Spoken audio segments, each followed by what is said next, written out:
Ụlọọrụ na-ahụ maka ego esi n'ime Anambra achụta bụ Anambra Internal Revenue Services akpọchigo ihe dịka ụlọ akụ na ụlọ nnabata ọbịa 25 n'Awka na obodo ndị gbara ya gburugburu n'ihi atụghị ụtụ isi dị iche iche ha kwesịrị ịtụnye gọọmenti steeti a. Ụfọdụ ụlọ nnabata ọbịa ndị akpọchi gụnyere Mumbai Festus Hotel, Finote Classic Hotel na Shalom Hotel. Ọka Emmanuel Chigbata ga-akọlụ gị akụkọ a n'isi.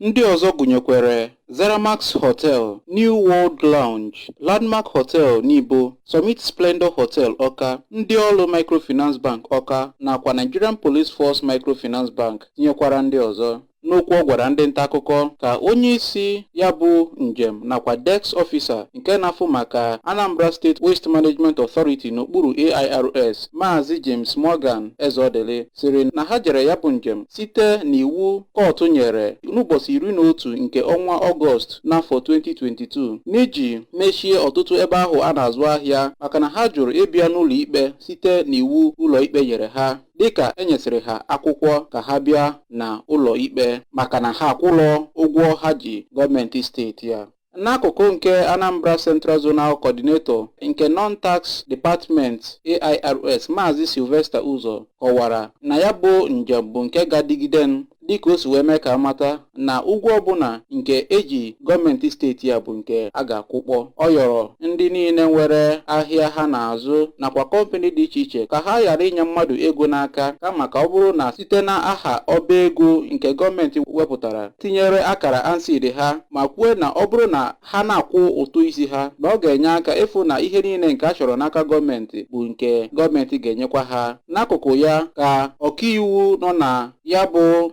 AIRS bụ ọkaiwu Barnabas Udemba kwupụtara na ndị niile nupụrụ isi site n'iwu nke ụlọikpe nyere, dịka ụlọikpe nyesịrị ha iwu ka ha bịa na ụlọikpe ahụ, bụ ndị ga-ata afụfụ ruru ha. Site n'Awka, Emmanuel Chigbata maka akụkọ ụwa ABS.